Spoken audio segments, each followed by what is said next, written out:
ಪಶ್ಚಿಮ ಬಂಗಾಳದಲ್ಲಿ ಎನ್ಐಎ ಅಧಿಕಾರಿಗಳ ಬೇಟೆ. ರಾಮೇಶ್ವರಂ ಕೆಫೆ ಬ್ಲಾಸ್ಟ್ನ ಶಂಕಿತ ಉಗ್ರರು ಅಂದರ್.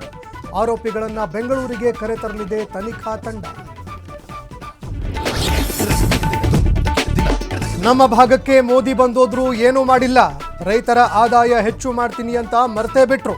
ಬಡವರನ್ನ ತುಳಿಯುವ ಕೆಲಸ ಮಾಡ್ತಾ ಇದ್ದಾರೆ ಎಂದು ಮಲ್ಲಿಕಾರ್ಜುನ್ ಖರ್ಗೆ ಕಿಡಿ. ಕಾಂಗ್ರೆಸ್ನವರಿಗೆ ಯಾರೂ ಸ್ಟಾರ್ ಇಲ್ಲ, ರಾಹುಲ್ ಅಂತ ಹೇಳೋಕೆ ಆಗ್ತಿಲ್ಲ. ದೇಶದಲ್ಲಿ ಇರೋದು ಮೋದಿ ಹವಾ, ಆರ್ ಅಶೋಕ್ ಲೇವಡಿ. ಮತ್ತೊಂದು ವಿವಾದ ಮೈ ಮೇಲೆ ಎಳೆದುಕೊಂಡ ಪ್ರಹ್ಲಾದ್ ಜೋಶಿ. ಹುಬ್ಬಳ್ಳಿಯ ಬಿಜೆಪಿ ಕಚೇರಿಯಲ್ಲಿ ಎಡವಟ್ಟು. ಅಂಬೇಡ್ಕರ್ ವಾಲ್ಮೀಕಿ ತೆಗೆಸಿ ದಲಿತ ವಿರೋಧಿ ನಡೆ.